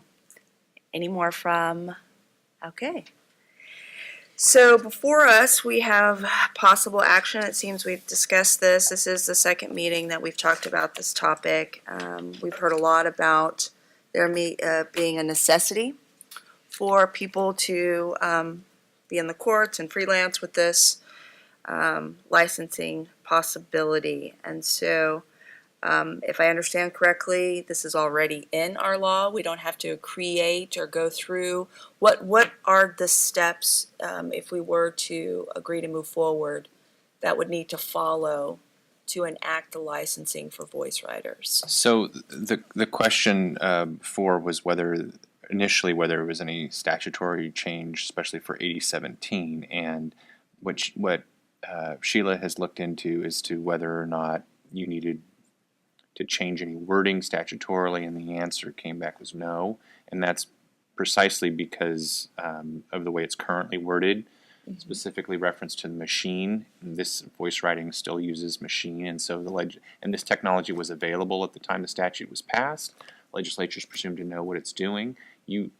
Now I think our recommendation would also be that if the board so chose, they could decide in the future to put out regulations specifying that this statute specifically contemplates that sort of thing. But I don't think that's not a requirement. And again, another consideration is to make sure that the standards aren't changed, that they have to proceed through the same process. There might have to be augmentations that are specific to voice writers that currently just aren't in process, and that's okay. And so we might need to look at that specifically as they come up, exactly how that gets effectuated. But as far as, is this something that's prohibited by the statute? No, it's not. No, it's not. So now, yes. No. So along those lines, I still don't have a clear, I would like to see us move forward Okay. with this, but I don't have a good understanding of what we need to do. Yeah, so I was about to turn to my sorry. right to our executive officer to see if maybe you could explain after Tori. I just have a clarifying question. We don't have to do anything legislatively. Do we have to do something regulatory? Okay, that's what I wanted to clear up in my mind. So we don't even really have to do either prong. You don't have to create promulgate a regulation specifically allowing for voice writing to be authorized under this statute. What I would probably need to look into, and I would probably ask Sheila to do this as well if you wanted, is out of the entire Practice Act, what are the specific tweaks that would need to be made to outline sort of the process for effectuating, all the pieces that would be needed. I don't know the answer off the top of my head what those would look like. As far as authorizing it as a concept, something that's allowed, I would say it's already legislatively allowed. You'd like to say something? Well, I'm just saying, so we could make a motion to direct you to look further into, or have staff look into what all the parts are that would need to be changed, or I mean, we could added even to? go farther than that at this point. But one quick question I have is, let's say we say, yes, let's license the folks. And then we see 2 or 3 years down the line, not that it would happen, but that it was a bad idea and there are a lot of problems that have come out of them. How do you back out of that, if at all? That would definitely be then the regulatory process where you would line out specifically that there was a problem with this, and so California doesn't recognize that form of making the verbatim record. Okay. And if I could just make a recommendation, sort of, I know this is in the hypothetical, Yeah. but 3 years down the road, what I would probably make as a recommendation is to see if there is a, if you could find a legislative tweak to the statute at that point. Not because one would be necessary, you're fine, but when the board sort of pursues a general course of action and then says, finds through policy or something, you know what, this was technically allowed, but here's all the data as to why this was problematic. We do not want to allow this anymore. Because the legislature originally allowed this as a possibility, I think the first recommendation would be to see if you can legislatively carve that out. I don't think that's a requirement, but I'm thinking to your hypothetical, 3 years down the road, you're implementing it, and now you have all of this data and policy rationale for why you don't want to do it. My recommendation would be to seek a legislative tweak on that at that point, if that's where you find yourself. Okay, so it's not irreversible No. if this turns out. And I'm not saying that I think that it will be, just curious. So, Madam Chair, as far as if we were to the board's pleasure to move forward, then I would work with the subject matter experts on voice writer testing, so that I could make sure that that our board was up to speed on any security measures that are particular to voice writers, such as how will I make sure they're listening to their audio file and not a general room file recording, those type of things. I don't know all of the issues just because Ms. Pittman brought it up. That's why that's on my radar screen. I'm sure there are other ones like that. And if they're like me, they don't really want to talk about test security in the public forum. But that would be my plan, would be to get with them as far as seeing what we need to look for in the exam. I don't know, could we go ahead and theoretically open it up to them at the next license exam? So at this time, I would hesitate to give you a firm yes. What I would recommend is that we look through, essentially, to your recommendation about what are all the sort of implementation steps, and are there any tweaks associated that might need to be made in order to effectuate that. It could be that they are all internal processes and you're fine, and you make those processing changes without regulatory changes, without anything, and that's fine. But I haven't reviewed that, and I don't believe Sheila's reviewed that quite yet. So I think it might be prudent to have someone take a look at that piece first before answering that question. Okay. I don't know if you want to include in the Sunset Review report the change on whatever the name of the test of NVRA's test that's equivalent to the RPR, as allowing that as a way to come in. I don't know if that's premature, but that would be like an easy cleanup that would be done through Sunset Review. Would it be controversial? Not any, I mean, if we're doing it, we're doing it, yeah. Would hate for Sunset Review not to go through because of the 66% who said no, and then they gathered together and I'm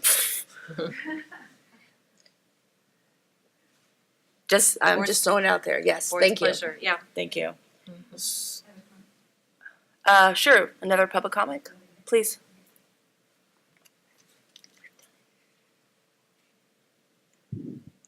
All change is difficult.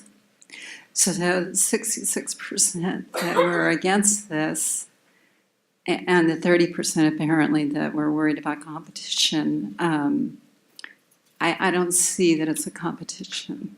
It's an and, not an or. And I want to say hello to Tori. She's an amazing person, a global award-winning speed and accuracy voice writer.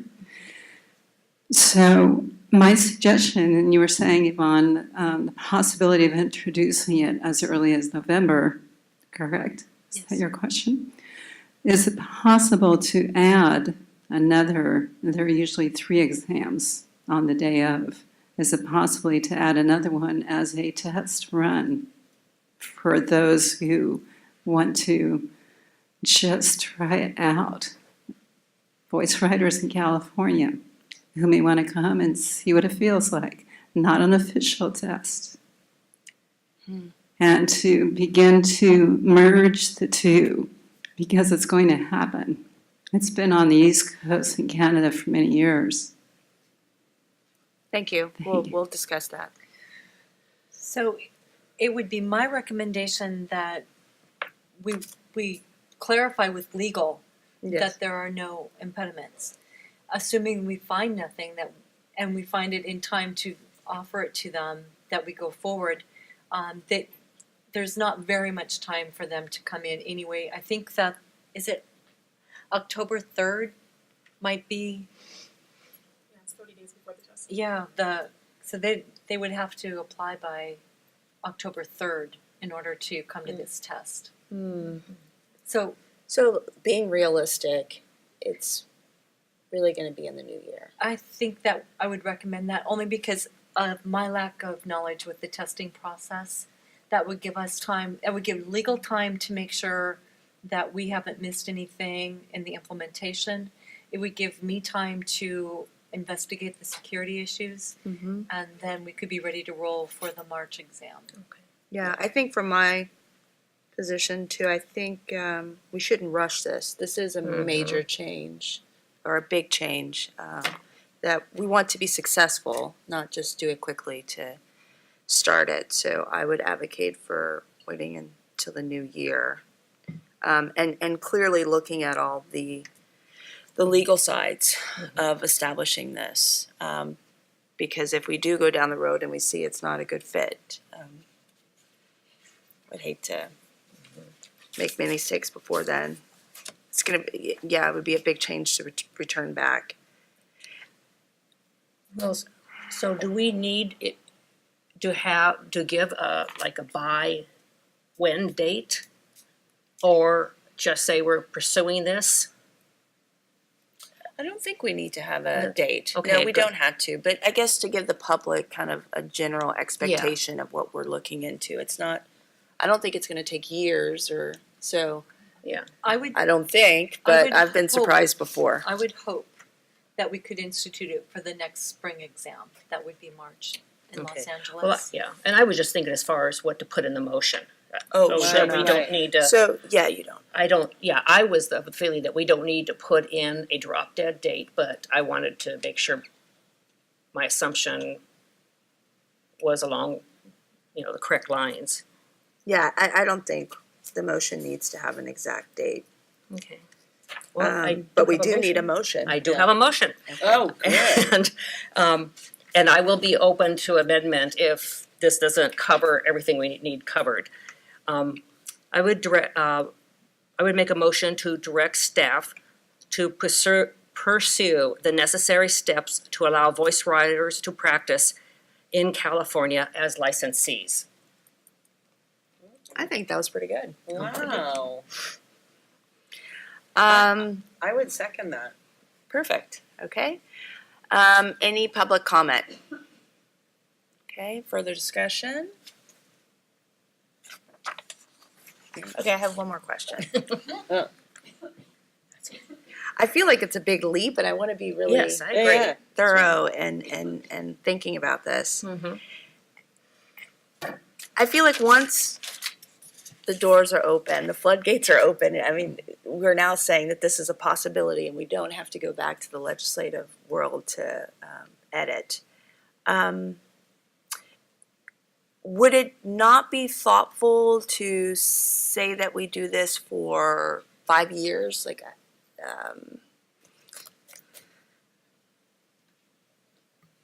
I understand where you're Yeah, going with that, but let me just point out that how do you give a license and take it back Yeah. then? that's why I'm thinking once a floodgate, I mean, it is what it is once it's done. There's Once- no changing it. Once they have established competency, then it's not up to the board to get involved with the marketplace, so to speak. Yes, and the board welcomes competition and the marketplace kind of guiding Well, and action. and the complaint process would still be the same. Yeah, Yeah. So if there are problems with particular voice writers, there is a complaint process. It's true. So They it's could not lose their like- license, it's true. Yeah. So it's not like we're giving people, Free reign. yeah, I mean, they can't do just whatever they want. They still have to fall within the, I agree. okay, so. Okay, so we have a motion, a second. I think it's Tom for roll Ms. call. Lisinski, Yes.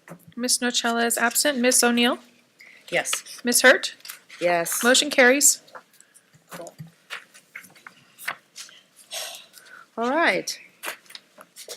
That takes us to agenda item 9, which is the examination pass rates. Yeah, another difficult topic. Could you bring us into? Absolutely. So as we were grading and seeing that the pass rate was going to be one of the lowest ever, staff kind of put their head together and said, what can we do to try and identify where the problems were? So we looked at some of the survey comments where they had targeted out a specific reader, for instance, comments that it was too fast. And we did an immensely thorough analysis of where the errors were. So if you look on page 73, that's the first of the spreadsheets basically where the graders went back through and just tallied up where the mistakes were made. So we could see that the mistakes were pretty equal between the witness and the questioning attorney, which would make sense because they had the biggest speaking parts. So we ruled out any issue with a particular speaker. We looked at punctuation, grading very liberally only on basically on terminal punctuation, and that didn't make any difference. So we looked at speed. So we took the time to time every minute of every take just to make sure that at no time it would go past 200 words a minute. And you see the overall analysis of what the average speed was for each of the takes in here.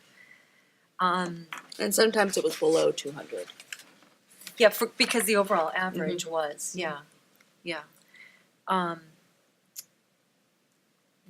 The only comment that the graders had going into, coming out of that analysis was it's difficult for them to make them being the candidates to make the transition during colloquy. So if you misidentify a speaker, that's 5 errors each time you misidentify somebody. So if you have a few of those, then it doesn't give you any leeway to make other mistakes.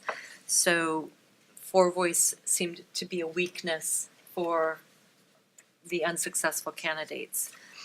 The last thing that we looked at in just trying to say, what is going on was just the sheer number of times that people have taken it. So you can see in the summary, 17.8% have taken this exam 10 times or more.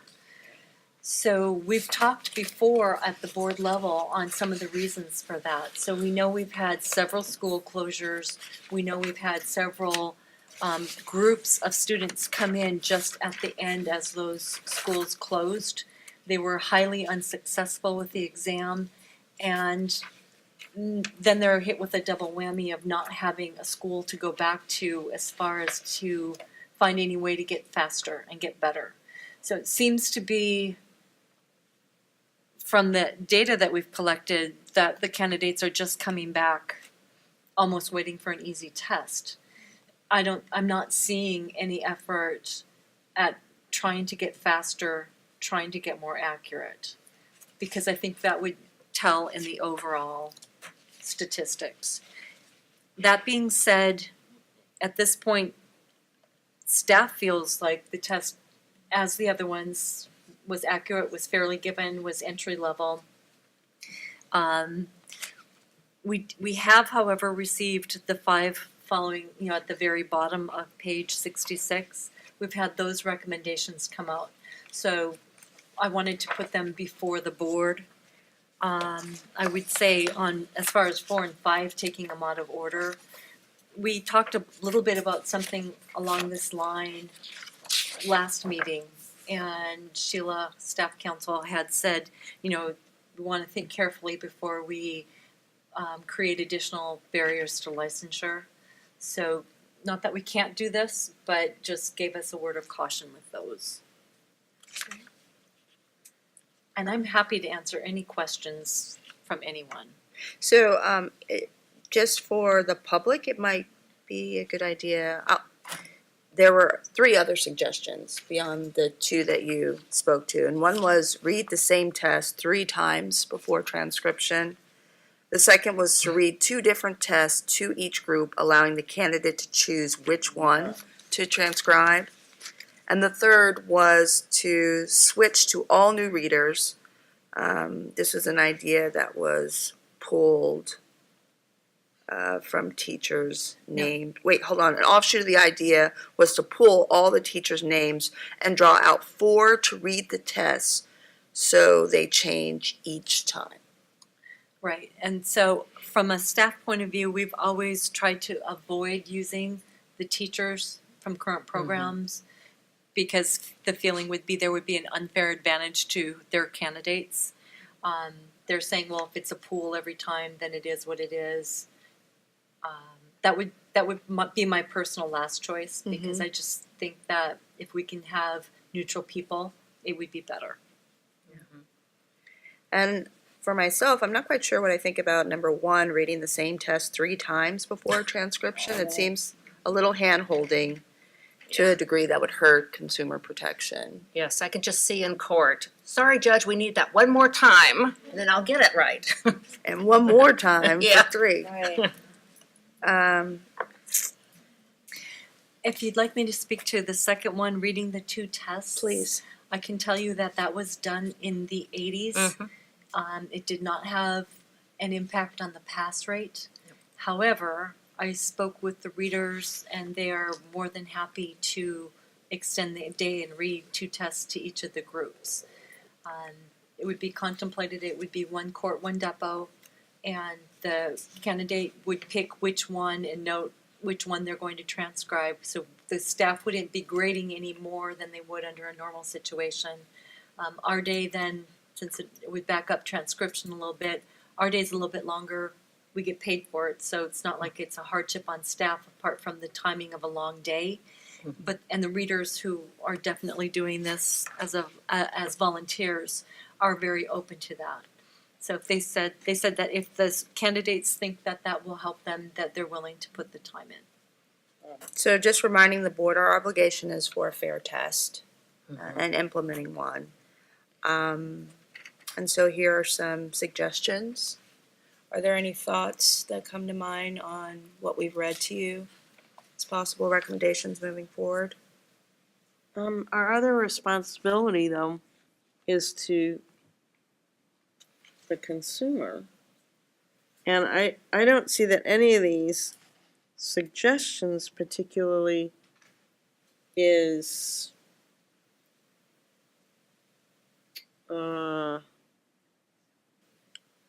they seem to me to weaken the exam in their way.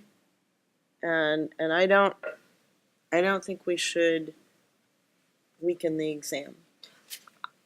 I agree with you that for the vast majority of these, I don't think that they protect the consumers the way we would like.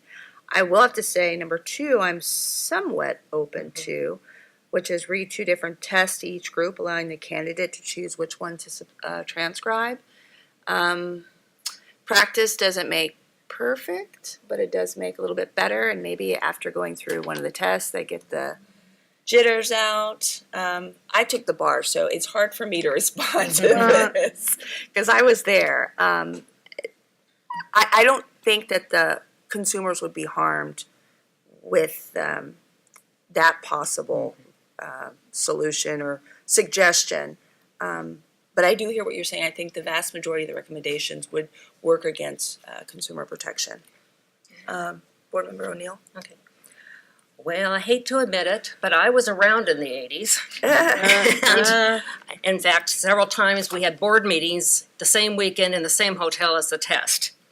And you could cut the tension with a proverbial knife. When I think about that, at that time, we were having 5, 6, 7 groups of candidates. I mean, anywhere from 300 to 600 candidates. And I haven't done the math, but I am just going to make a supposition that if you took that group and what percentage passed would probably be equal to the smaller group and the percentage passed, if you base it on numbers. So I think it's just something, I mean, I get it. It took me 3 times because, my nerves, that was it, was the nerves. And during that period of time, they also did read the same test or they offered 2 tests and let the candidate choose one. As Yvonne said, that didn't really have an impact on getting more people to pass the test, but I think I don't have any problem with doing that. And if it helps, that's something we consider. If it helps, we can continue doing it. We'll just have to wait to see what the results are, doing that maybe over a few test time to see if there's any kind of result that we think would make an impact. Switching to new readers, I know they say, sort of the comment, it is what it is, but I also see, just from reading comments after every test, in the surveys, that there will be some candidates are going to complain about the fact that their teacher didn't get into that panel, or, so these people had this advantage because their teacher that they were used to, read real good, or, I still think there could be issues. I don't think that would take care of that issue. Let's put it that way. I would love to see the retaking, spending 40 hours in court reporting school, but since we have legal counsel on the board, I think we should listen to her. Mm-hmm. And then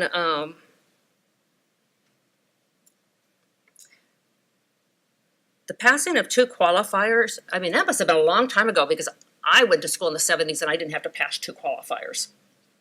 So I don't, I see pros and cons, but I don't think that's going to. What currently is the fee to take the test? I know.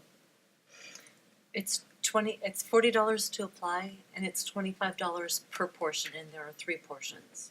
So it's 2 written and 1 skills portion. That's going up in the fee increase. It's proposed to go up. It would still be $40 to apply, but then it goes up to $50 per portion. Sometimes I think with costs, you might straighten yourself out a little bit and say, okay, I don't have an unlimited number of tests I can take. I've got to make this work. But I do understand costs, and we don't want to penalize people too tremendously with fees.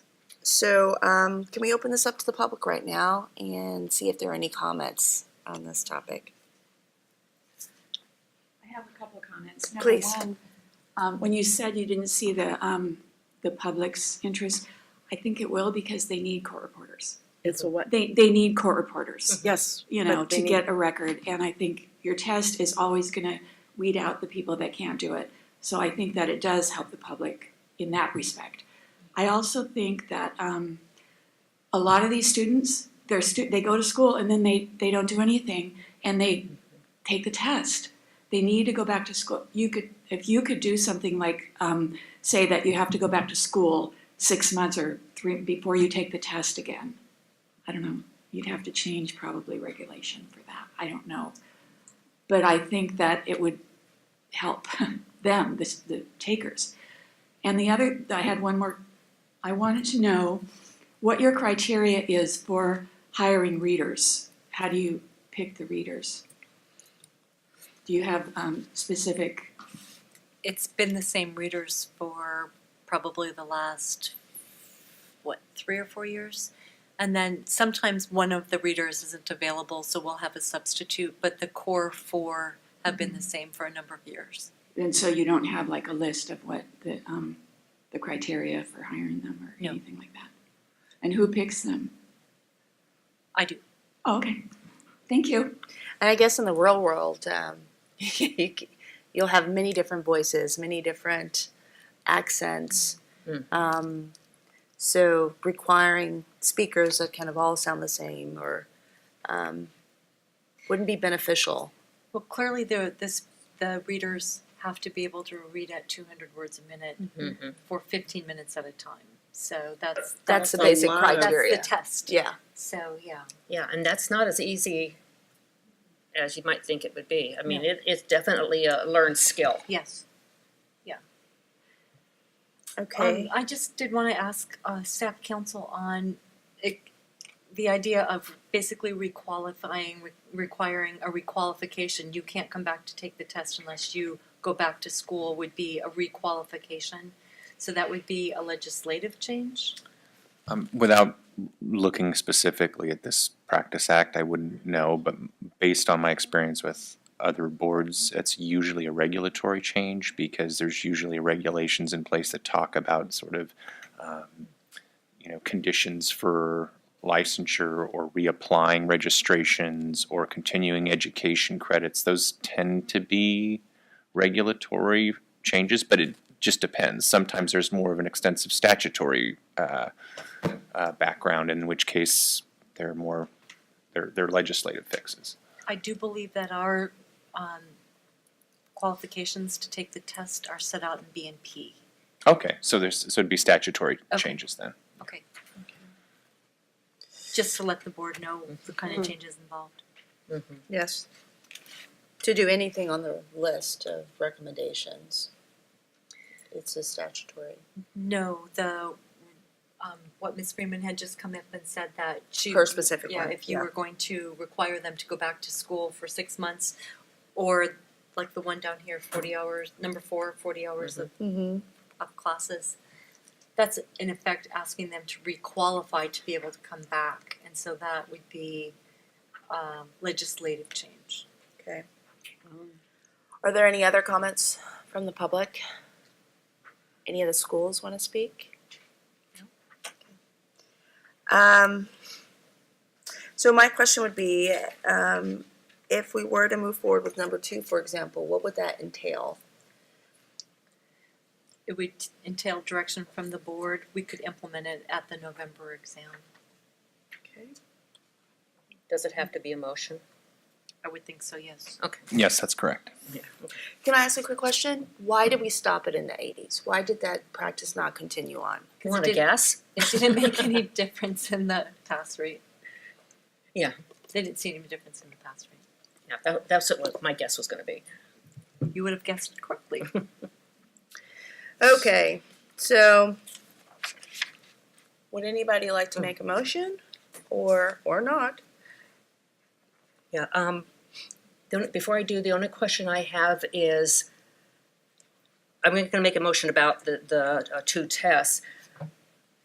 Does that need to have any kind of time limit on it, or any kind address can the board, more than down the line, or would the board have to say, okay, no, we're not going to do 2 tests from, 2 years from now, we decide we're not going to do it. We'd have to do it through the board.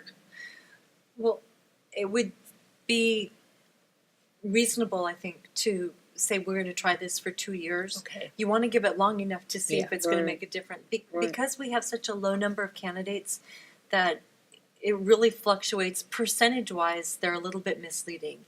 So for that reason, I would want to recommend we do it at least long enough that we can say it wasn't just one fluke, one test kind of thing. And what would you recommend as far as long enough? I would 3 think years? 2 years. Do you think 3 years? I don't know. you I'm just throwing it out you there. guys 2 are or 3. You're seeing the same trends that I am, Yeah. and it just goes up and down, so.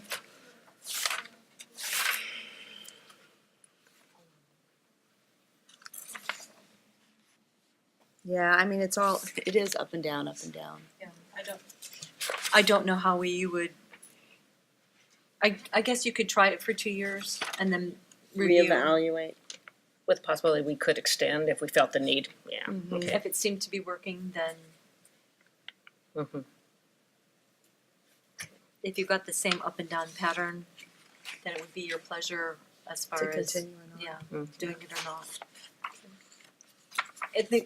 In the small number of candidates that we have right now, where we only have 3 groups, occasionally 4 groups, it really isn't a hardship to put that test on, to read twice. If we ever got back in the position where we were doing 6 or 7 groups, then we might have to look at it again. Just from the time of getting it in. Okay, here's a question. How does this affect possible future online testing? So anything that we offer to the bricks and mortar, we have to offer to the online. So hopefully we would have a big enough bank of tests so the student could just, or the candidate could just choose when they sat down online and pick whether they're going to start with one or the other. But they would basically have 2 shots, 1 court, 1 depot. Okay.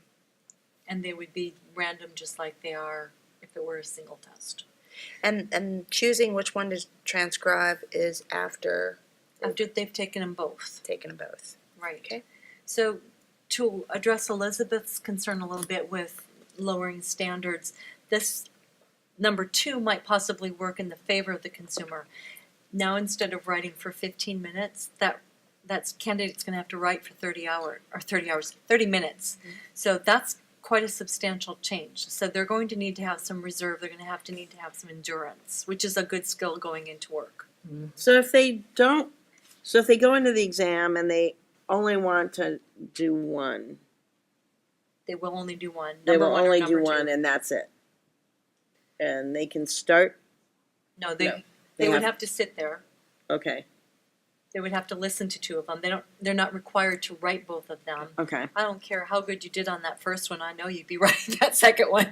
right, Just out of an abundance of caution. okay. So 30 minutes.